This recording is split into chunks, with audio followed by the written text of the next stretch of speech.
back to my channel. My name is Isabel, and today in Isabel's Digest, I wanted to make a master list of advice for you to succeed in your next semester in college. It doesn't matter if you are a freshman or after a year or two, you're kind of looking for new strategies. The following tips are things that I've gathered during my school years. I went to community college, then I transferred to UC Berkeley. I studied and graduated with a degree in English literature with honors, a minor in comparative literature, and right now I'm doing my master's in literary studies in the University of Basel in Switzerland. So these are the things I usually do, the things that I found that work for me, and not to act like I'm superwoman and all that, but I found that I rarely stress anymore about when am I gonna do things or why do I have to do them, and I don't rely on motivation anymore, which is something that I find that a lot of people struggle with, because you start the semester with so much energy and so much motivation, but then it's October and you're already done with everything. That's what I found happened to me in my first years of university, but now I found that I am very comfortable with routines, and routines calm my anxiety, and knowing when am I gonna do when certain thing happens and plan it out really lets me enjoy the lectures I attend to and lets me enjoy what I'm reading, because I'm not stressed anymore. I know that everything is gonna work out because I plan it to work out. I mean, I do have those stressy moments because I am like that. I'm a very nervous person. But still, this is my way to reduce that stress in the areas that we can tackle beforehand. So let's start, okay? To conquer your semester, first you need to pick the classes. Maybe I already convinced you to be an English major, or you found me because you're a fellow English major, or you were studying something with literature and very course heavy. My tips are going to be towards that because I am not STEM and the classes tend to be very different, but I hope that some of the advice is going to help you. It doesn't matter what you're studying. When you choose your classes, first you need to check your study plan for your degree. While checking, you need to see that you're following your prerequisites. The research shouldn't just be what the course is going to cover, so check what the readers are going to be, but also who is teaching it. And that's so interesting because a lot of people don't do that. Research who your professors are going to be, what they studied, what they have published, and a website that I like to check is Rate My Professor. There's a lot of bias reviews there because a lot of people are sour if the professor failed them or they didn't like them, but there you're gonna get an idea of how their classes are. Are they very reading heavy? Are they very discussion based? How many essays do they assign? It's not 100% how your class is going to be, but it's a good way to kind of get into the motions, to kind of understand and go in and not go into the class blindly, which could be a lot of stress, and it can make you end up in a class with a professor that you don't like because you don't like their teaching style. If you're in your first year, you probably have requirements outside your major. So if you're gonna do that, try to do them balanced. So if you're going to take all the science and math courses, don't just take that. Try to take a history course and an English course. So you have two very reading based courses and another one that is more practical, or so your brain can have a little break in between them. Next, you should color code your classes after you pick them up. This is important to me, and this is what I've been doing since the beginning of times, because I am kind of like a visual organizer. It's really good when you are trying to organize your time by time blocking with colors too.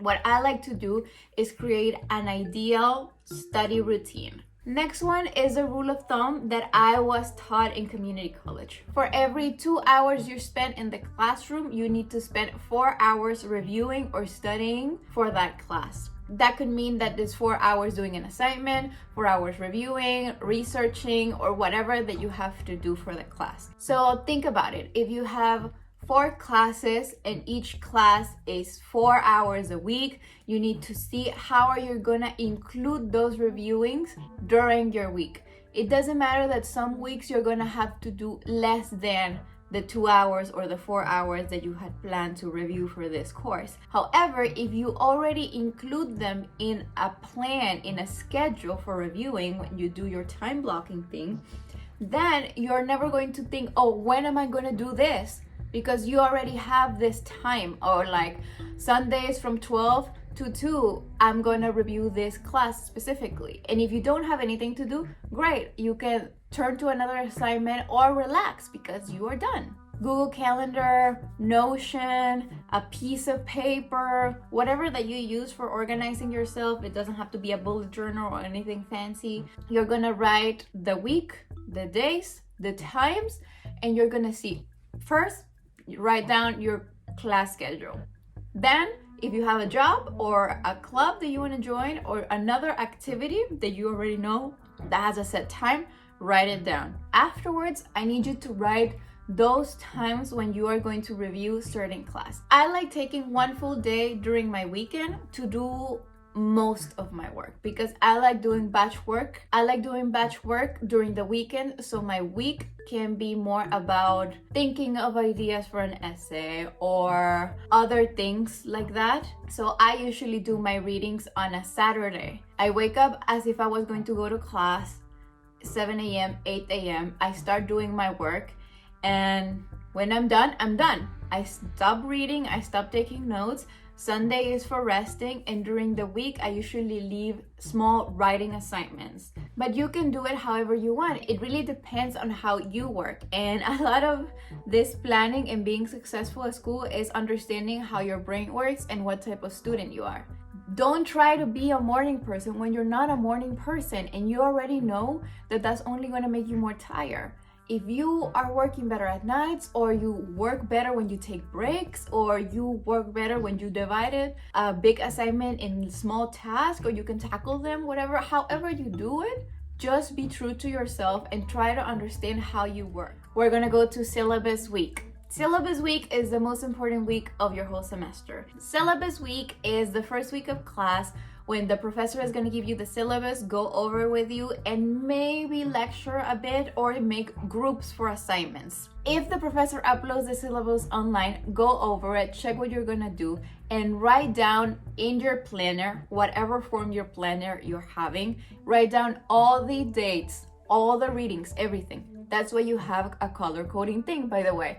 So you don't confuse readings, because one thing is red and the other thing is blue and the other one is green, and there's no problem with that. You're gonna write everything, the final, the assignments, the readings, because you're already ahead of the game. Another thing to do during syllabus week, other than just write everything down, is to check during the semester. It's probably around October and November when you're gonna start spotting difficult or trouble weeks. These weeks are the weeks when you're gonna have a lot of things to do for a lot of classes, because all the professors do the midterms at the same time, start asking you to do things at the same time.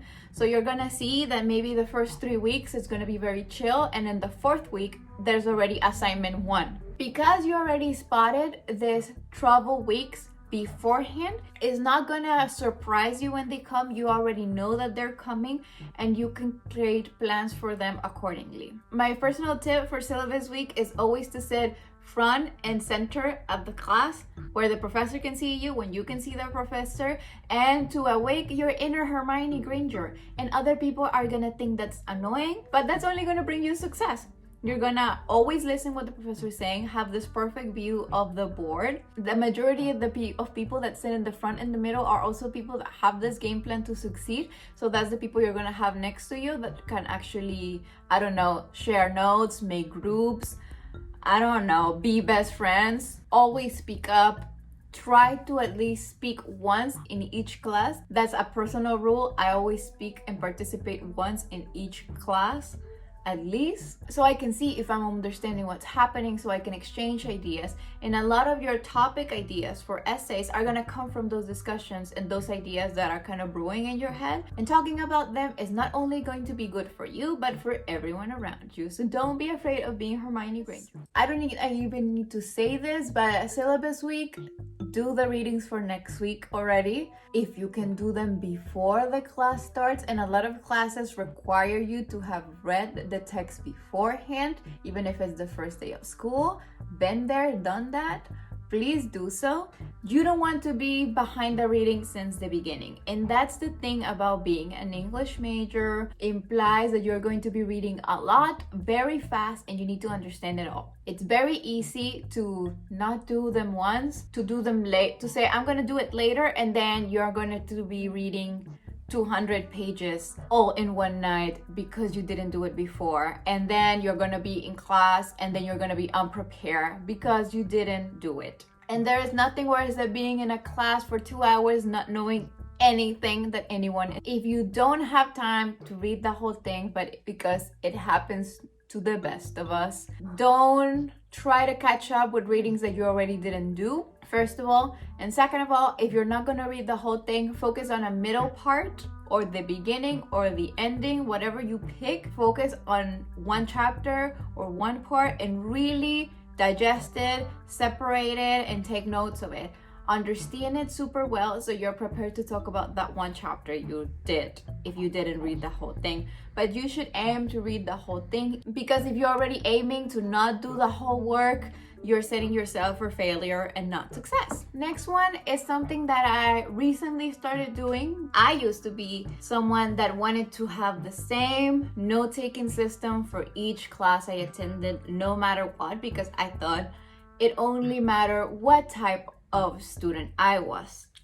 Recently, though, I've discovered that what you actually need to do is analyze your teacher and their teaching methods. So don't get married with only one note-taking style, because it heavily depends on how your professor teaches the course. Be flexible, and if you have no experience with different note-taking methods, this is your opportunity to try something. However, because I love you and I don't want to leave you empty-handed in the note-taking method, I'm going to give you a basics one that you can do for almost any reading class. Because you're going to be reading ahead, because you're so organized like I just told you to be, and you're probably going to be reading more than one chapter, the amount of reading that you do in college is around, I don't know, it could really depend. It could be 20 pages to 100 pages per week of reading. Sometimes it goes even to 200. After each chapter, take a pause and write a small summary. I don't like to make it bigger than a post-it note and a couple of sentences. Just write what happened if it's a novel. I think that you should have 3 to 4 questions or discussion points for your class, because being an English major, maybe in the lower division, is still about the professor lecturing you about stuff, but most of the times you are going to be required to come up with things on your own and to have talking points in your discussions. The most productive questions that you can come up for novels are questions or points about themes, motifs, or patterns that you're seeing, foreshadowing, character development, character analysis, character comparisons. If you see that two characters are foil of each other or that they're sort of linked, talk about that, write it down. Doesn't have to be super smart. This is not an essay, just whatever you're noticing. It's good to go. And don't believe that you're going to remember it if you don't write it down. And also, you can always talk about structure. I don't do this very often, but you can talk about language, sentence structure, chapter structure, prose, styled, whatever that you want to do, because this is a very interesting skill due to how in a lot of essays they ask you to do close reading on passages, and close reading is all about styled and small word choices and sentence structure and a lot of that. So bringing it up already in your discussions is gonna help you get this muscle going. Now, if you are reading literary criticism and the questions that you should bring in about criticism, if you can spot any contradictions between authors or within the same text, so like, how is it wrong? Because sometimes you are going to read criticism and you're going to be like, you're wrong, I don't see it personally.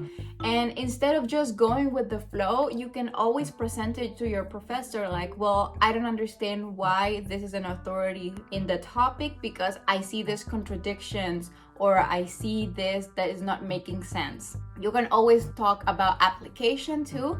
So If you are reading criticism and you think of a classic novel or something that your class is already covering, you can talk about this theory and how it applies to a text. Next, you can talk about extension. If it's a criticism that you really like and resonate with, how can you take it further? And you could also talk about complications. So how is this text not taking into account something? Because you could agree, but say, you could still talk about this more, or you didn't talk about this that could have helped your own theory. Also, you can think of digression, that is, how can you take a tangent from the text? But that's kind of difficult to do, but if you can do it, great. And if you don't have a lot of time, or you can't think of any of them, don't worry. Especially if this is your first semester or you're in lower divisions and you have never encountered literary text, just focus on what's the argument, what are the strongest points, and what are the weakest points, because every argument has it. You can also try to see how it could be improved, or if you have any general questions, add them and bring them. Another thing that is going to help you succeed is to create your own deadlines. This is not high school anymore, and you need to be more accountable of your own education, in my perspective. You wrote down all the assignments that you have to do in your planner, right? For every class. Now, go through them, and when you see those trouble weeks, so you're going to create a game plan on when are you going to tackle each assignment. And that means research, creating an outline, coming up with a topic, writing 2 to 3 drafts, or as many as you're going to need, and the final one. For this, there's no set formula of how much time you're going to take, so try to make an experiment. For some essays and some classes, you would already have a topic, and for other ones, you're going to need more time. So try to take 2 or 3 weeks. You could give yourself more time, less time, I don't know. But try to do it beforehand and try already writing it down as something that the professor mandated. Those deadlines are unmovable, because if you can't follow your own plan, you're going to learn how to have discipline and how to stay accountable for what you already did. Sometimes I can't even sleep because I'm thinking that I need to write something and I haven't started. And if you have a plan, you're like, okay, it's fine, because I already know when am I going to start writing, when am I going to do research, when am I going to have a draft. And those can really come in small assignments, like write a page a day, review yesterday's page, and that makes the scary 10-page paper into a tiny page to write a day. Buy your books used. And I understand it's not always possible, because sometimes your professor really wants the newest version that is not available used. But try it and try to communicate with your professor. Send them an email and ask what other editions are okay. And as an English major, a lot of the books that you're going to be buying are not that expensive. It's not a $200 textbook, but you are going to be buying a lot of books during the semester. Let's say that you're going to read 4 to 5 books in one course during the semester. Those are 5 to 4 per class, and that's a pretty good average. But sometimes they want anthologies, and sometimes those anthologies are like $80, $120, something like that. The best thing about it is that they're going to be asking probably for the Northern editions, the Oxford editions, or the Penguin editions. And those are novels that also professors ask their high school students. And these high school students don't hold on to their books and they sell them. Or other people that had to take an English class but they're not English majors, they're gonna sell them. The thing is, I find that English majors don't like selling their books back, so it's probably you're not going to be finding a lot of editions of the Northern Anthology or something like that. That's why you need to start early, and if it's possible, try to find them used before the classes start. And I know that this is a controversial piece of advice, because everyone tells you not to buy the books or not to buy the books until you are there and you're sure you're taking the class. So of course, be sure you're going to be taking the class before buying anything. But I find that if this is your major and this is the class that you're going to be taking, because you need to take it and it's a prereq and they're asking for the certain books, just get them used and try to find them beforehand. Otherwise, it's going to be the beginning of the semester and every English major from every university is going to be in a lookout for the Northern Anthology. And I know that reading the physical book and taking notes on the physical copy is great and is amazing and is my preferred method. If not, try to look for the online book. Ebooks are usually cheaper. Ultimately, it's going to be a little bit more work for you if you don't have the same book and the same edition, just because of the page numbers. And when the professor said, okay, everyone turns to page 153, you're gonna be like, what? But other than that, don't be embarrassed to buy used books, to buy the ebook. Do what you need to do. Sometimes you can also rent the book. Now I want to talk about office hours, because I feel like those are a great resource that a lot of students don't use in their first semesters. And sometimes when you hear advice of why you should go to office hours, it's just catered towards getting a recommendation letter.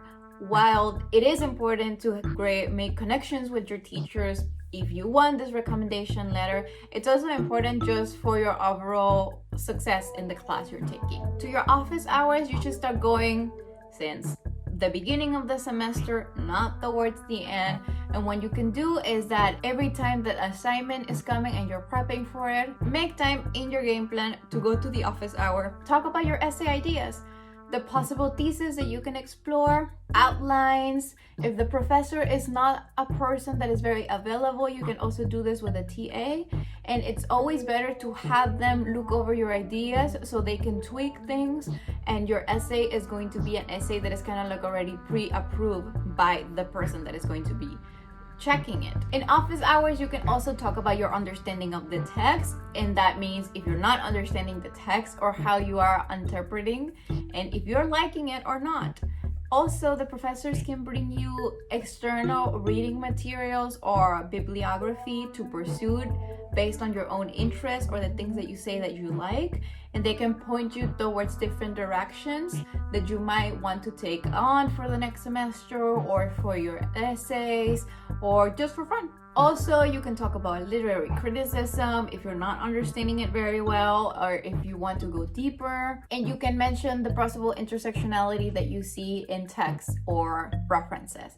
I love to go to office hours, especially English teachers, because they really are like you. They were English majors, they love reading, and they also love different things. So sometimes I will go there and I will say, this book reminds me to this movie, or it reminds me to this other idea, this other book, and they probably have read, and you can just have this fun conversation. Next step to have a successful semester and to be healthy overall is to find a new hobby.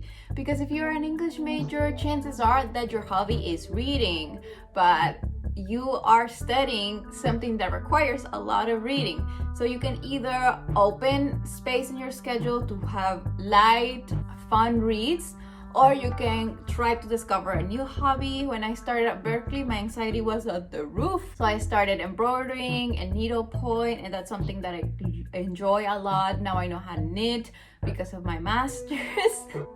And doing something with my hand when I can just completely dissociate is something that I like to do. But you can do a sport, you can watch movies, you can, I don't know, whatever type of hobby that you want to take, you can make time for it, and it's going to be very beneficial for your head to unwind, because being an English major is having a lot of brain power. We might not solve math exercises and we might not code, but our brain is always coming up with new ideas and original ideas and understanding concepts, and not mixing novels but having them present in your mental archive of literature, and it is exhausting. So give yourself a break, give yourself a fun activity that you enjoy. Lastly, I want to talk about reading spaces or studying spaces, because part of your success is your routine, and part of your routine is how comfortable you are with it. If you are going to be in a dorm, or you're going to be sharing an apartment and you won't have a lot of space and tranquility, I recommend the library. And I know that a lot of people think that the library is just a place to use the printers or to go to study towards the end of the semester because you didn't do any studying before, but I love the libraries. I love going to study there, especially if you're living in campus and it's Saturday and it's 7 a.m. There's no one there at the beginning of the semester, and you can get the best spot. Or find a place where you're like reading, where you can kind of romanticize your reading experience and to get in the zone. If you don't want to go out and you can find that quiet and solitude in your home, that's great. And try to have areas.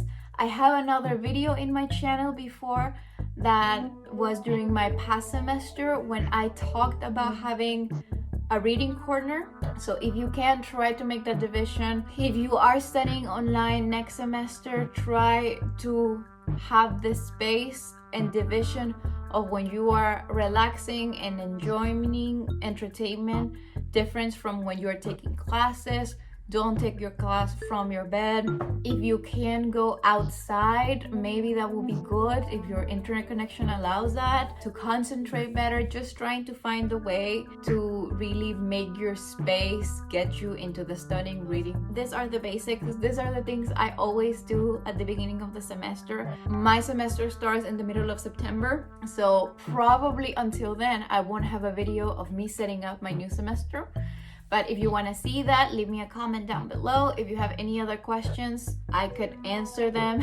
If you are an English major, if you are studying comparative literature or any other type of humanities, be prepared for people to disregard all the things that you do. And I know it sounds horrible, but that's what I always say in these types of videos when I talk about my major, because you're going to have your game plan, you're going to have your color coding, you're going to have your strict schedule to succeed, and people are going to be like, why do you study so much, or why do you bother if you have an easy major, if English is not difficult, because I am pre-med and I am CS. It really hurts because you are sacrificing a lot of your free time, you are stressing, you are putting out the works, you're disciplined, and for someone to come at you and say that what you're doing is not valid, that is not important, and that you're wasting your time can really hurt you and can derange you from the goal. Just be prepared. Just know that the people that are telling you this don't know, because they're not studying what you're studying. They don't know all the brain power, everything that goes while studying English. And yes, be prepared for that. Don't listen to them. I know that you're going to be great this semester. I'm sending you all my good vibes, and just enjoy it. I think that those of us that study English and any type of literature are so privileged because we get to do this amazing thing. We get to read, we get to think about it, we get to write essays about it, we get to have conversations with professors that also love everything that has to go with literature, and it's so precious. I love it. And this is why this plan really takes away the stress and takes away the non-fun parts so you can focus on the fun parts. I love being an English major. I'm getting all emotional, I'm sorry. Enjoy it. You're gonna have a great semester and I believe in you. That is all from me. Thanks for watching this video. If you like this back to school videos, I have one on taking notes from literary criticism, and I have another one of my experience as a transfer to UC Berkeley, and I also have another video on how to annotate poetry. If you want any other school related videos, any other type of advice, just leave them in a comment down below. That is all from me. Thanks for watching. Keep reading, and when you're not, follow me on all my social media, link down below. I'll see y'all next week. Bye.